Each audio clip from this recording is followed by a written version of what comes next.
Olá a todos os seguidores da Rádio Cidade, também Jornal Alto Jacuí. Estou aqui na Casa de Cultura porque ocorre na noite desta terça-feira uma palestra muito importante promovida pela Unimed aqui do município, que é a palestra O Autismo no Conceito do Espectro, uma sociedade em transformação, com os palestrantes Dr. Renato Santos Coelho e o mestre preceptor José Paulo Ferreira. Uma palestra muito importante com um tema que também é de veras importância hoje, que é o autismo. E eu começo com o doutor, mestre, né, José Paulo Ferreira. Olha, hoje a gente está querendo trazer para vocês aqui de Birubá, que eu já conheço a cidade há muito tempo, através do meu colega doutor Oromar, né, trazer exatamente essa oportunidade de poder conversar.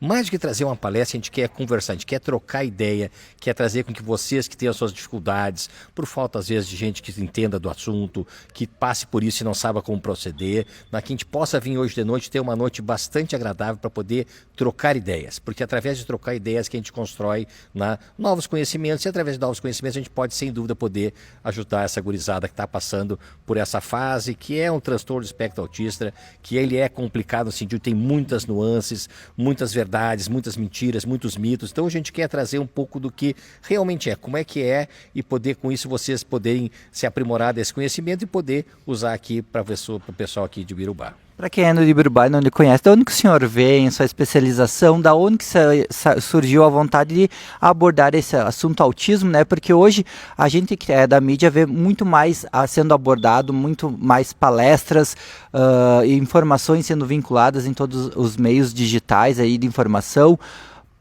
e antigamente talvez não era tanto, né, conversado sobre. Por que o senhor decidiu começar a abordar esse assunto? Eu sou pediatra de formação, eu sou atualmente o presidente da Sociedade de Pediatria, então eu tenho o Rio Grande do Sul todo sob nossa responsabilidade para entender o que os pediatras entendem disso.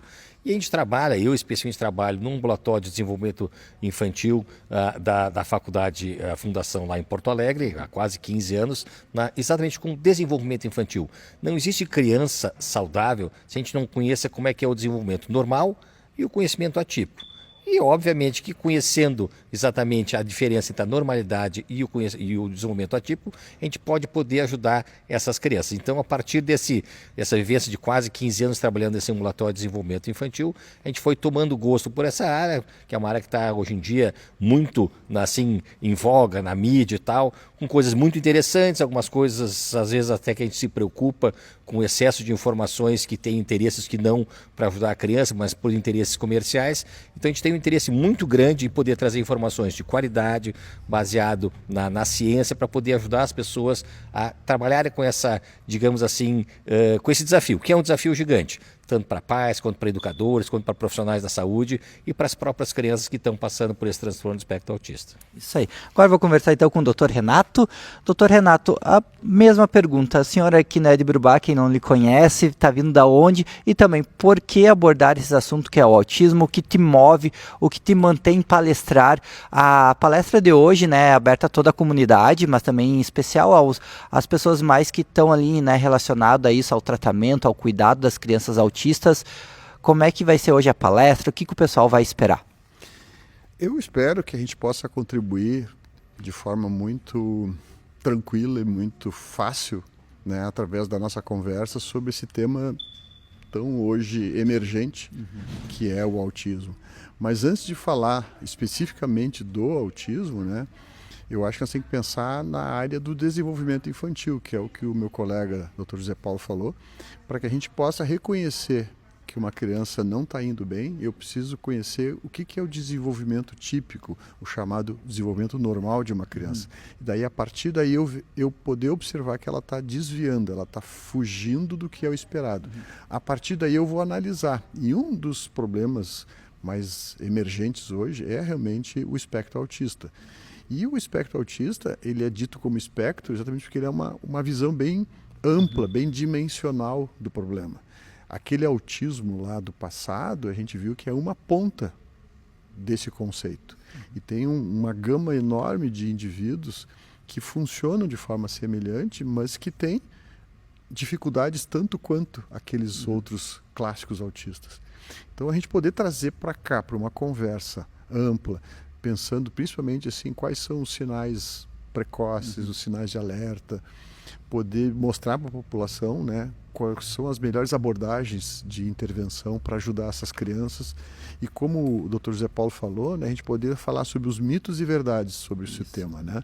Porque, de repente, um universo de pessoas está se declarando autista e muitos deles, às vezes, não são. São outros tipos de problemas na área da saúde. Esse interesse meu por essa área já é muito antigo. Há mais de 30 anos que eu trabalho com essa área de neurodesenvolvimento e exatamente agora, esse ano, está fazendo 30 anos que eu pude fazer um período de treinamento fora do Brasil, né, nesse assunto e nessa temática. Então, há mais de 30 anos que eu estou nessa caminhada e essa experiência profissional de mais de 30 anos realmente me dá uma ideia bem tranquila de eu poder analisar a evolução do conceito do autismo até o que a gente chama de espectro. Então, a nossa expectativa é poder trazer para vocês de Birubá exatamente o que se tem hoje de mais conhecimentos nessa área aí. Exato. Eu sei que a palestra o pessoal vai ter que vir aqui assistir, né, e ter mais conhecimento, mas eu gostaria também que o senhor, começo pelo senhor, depois passo para ti o microfone, o que mais vai ser abordado aqui? Como tu falou, os sintomas, os sinais de uma criança autista, como é que o pai pode perceber que a criança pode ser autista, como é a importância do diagnóstico correto, eficiente, porque, né, como outro doutor aqui falou, hoje muitas informações são lançadas na mídia e a pessoa que não tem conhecimento, que não tem noção mais ou menos, lê aquele post no Instagram, meu filho é autista, meu filho tem TDAH, meu filho tem algum transtorno e parte disso daí e às vezes não é bem assim. Acho que também a gente tem que partir desse conhecimento que é importante procurar também profissionais que saibam falar e entender e compreender o assunto, né, doutor? Além de nós abordarmos assim qual é o conceito, né, trazer alguns dados estatísticos de epidemiologia para a gente entender como que esse fenômeno está hoje na nossa sociedade, a gente trazer como é que a gente constrói esse diagnóstico. Porque não existe um exame que tu possa fazer para te dizer se tu é ou não é. Não existe nenhum exame laboratorial, exame de imagem, eletro, nada. É o exame observacional. Eu tenho que observar a criança. Então, a gente tem que ter um cuidado muito grande de não tirar uma conclusão muito rápida, muito precipitada, numa consulta só. Eu preciso observar a criança várias vezes para daí eu poder chegar a essa conclusão. Então, é um diagnóstico clínico, observacional. Entende? E a partir disso que nós vamos trazer na palestra de hoje, a gente vai tentar abordar como que a gente pode ajudar essa família, como que a gente pode ajudar essa criança individualmente, de acordo com as necessidades dela, que tipo de intervenção, que tipo de terapia ela mais precisa. Exato. Doutor, para ti é o seguinte, mencionou que tu é pediatra, como é que é para ti lidar também com os pais? Porque muito se fala das crianças, mas como é que é trabalhar com os pais no momento que o diagnóstico que a criança é autista, eles são informados, como é que passa aí a conversa com os pais? A forma de orientar eles e conversar, dizer, ok, teu filho foi diagnosticado com autismo, mas não é o fim do mundo. Tem todo um trabalho aí pela frente, vamos aí conhecer mais o assunto e vamos trabalhar para a tua criança ter uma vida consideravelmente normal daqui para frente. Como é que você trabalha com os pais? Porque eu acredito que vai ter muitos pais aqui também hoje na palestra, porque Birubá tem um grupo, né, o TEA, né, que é um grupo de pais autistas, então eu acredito que eles também vão se fazer presente. Então acho que provavelmente essa seria uma pergunta. Como os pais que têm os filhos diagnosticados são também trabalhados nesse esquema? Super importante, assim, a criança não é um ser sozinho. A criança não existe sem os seus pais, sem a sua família. Então a gente nunca vai poder tratar a criança, a gente tem que tratar todo esse núcleo que é afetado, porque com uma criança, nós estamos falando de qualquer doença, pode ser uma pneumonia, pode ser um câncer, o transtorno do espectro autista, isso mobiliza a família inteira, a família nuclear e a família de seus grupos de apoio. Porque se a gente não tratar a força de dedicar só a criança, a gente não está tratando a criança de maneira adequada. Porque é preciso que todo mundo compre essa ideia de que tendo uma criança com espectro autista que pensa diferente, não é nem certo nem errado, não é nem bom nem ruim, é diferente, a família que pertence a esse baixinho, essa baixinha, tem que estar preparado para também começar a pensar diferente em expectativas, em futuro e como preparar essa criança e esse futuro adolescente para enfrentar os desafios de uma sociedade que às vezes não é inclusiva, que a gente vai estar discutindo sobre inclusão também aqui. Então é um desafio gigante. Então a gente parte do princípio, Feito o diagnóstico, feito o diagnóstico. Ah, mas eu queria que não fosse, eu queria... A vida ela é como é. E a partir disso a gente tem que preparar sim a família. A família talvez seja o fator principal de tratamento dessa criança. Porque as terapias de nada valem se a família não der apoio.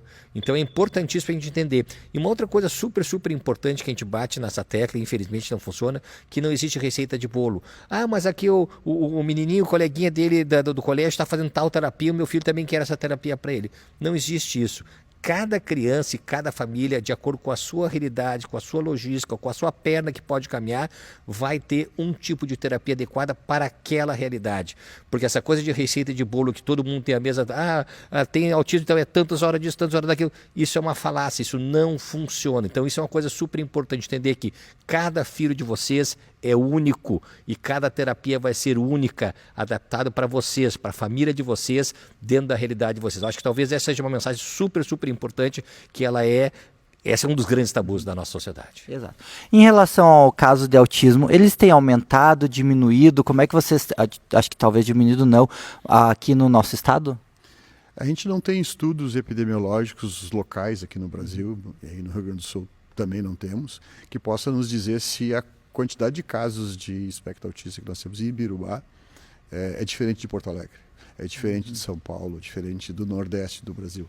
A gente não tem esses estudos. A gente se baseia nos estudos que vêm de fora, né? Principalmente os estudos norte-americanos, alguns europeus, que mostram para nós que realmente, se tu pegar esses últimos 30 anos, né, o número de casos de crianças com espectro autista tem aumentado.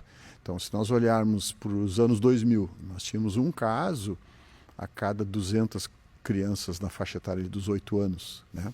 Hoje, se tu pegar essa faixa etária de 8 anos de idade, nós temos um caso em 31. Né? Então, os estudos norte-americanos estão mostrando desse. Tem os estudos de prevalência mundial que foi feito, que se acredita que a prevalência mundial média seja de 1%. Então, 1% da população teria a característica de estar dentro do espectro autista. Então, se nós olharmos assim, a quantidade de pessoas que tem em Ibirubá, né, quase 18 mil habitantes, 22 mil habitantes, eu peguei o censo de 2022, né? Então, assim, 22 mil habitantes, tu tira 1%. É essa quantidade que estatisticamente é esperada que se tenha aqui. Né? Mas tem aumentado, sim, tem aumentado o número de casos. Né? E a neurociência entende que 80% a 90% desses aumentos são porque se mudou o critério. O que se chamava de autismo há 30 anos atrás e o que se chama de espectro hoje aumentou muito. Então, entrou para dentro desse guarda-chuva chamado de espectro uma quantidade de pessoas que no passado não tinham esse diagnóstico. Exato. Doutor, outro assunto que eu gostaria de abordar, que eu vejo bastante profissionais trabalhando sobre o autismo, falando sobre isso, bastante gente trabalhando. Como é que está essa comunidade do pessoal que trabalha com o autismo? Como é que o senhor tem visto isso, esse pessoal, psicólogos e demais áreas da saúde, né, que trabalham relacionado ao autismo? Como em qualquer área, em qualquer patologia, em qualquer doença, em qualquer dificuldade, sempre vai ter profissionais que trabalham com boa qualidade, profissionais sérios, profissionais que trabalham com ciência e profissionais que pegam aquela onda e trabalham. E atualmente nós temos a onda, né? Pela grande expansão do número de casos, falta de profissionais, pessoas que se dizem especialistas. Então, sempre quando os pais forem procurar, né, alguém para atender seus filhos, que vejam a formação dessa pessoa, tenham assim um pequeno passado dessa pessoa para poder dedicar o seu filho, né, para aquela pessoa que vai estar trabalhando com a saúde do seu filho, porque isso é importante.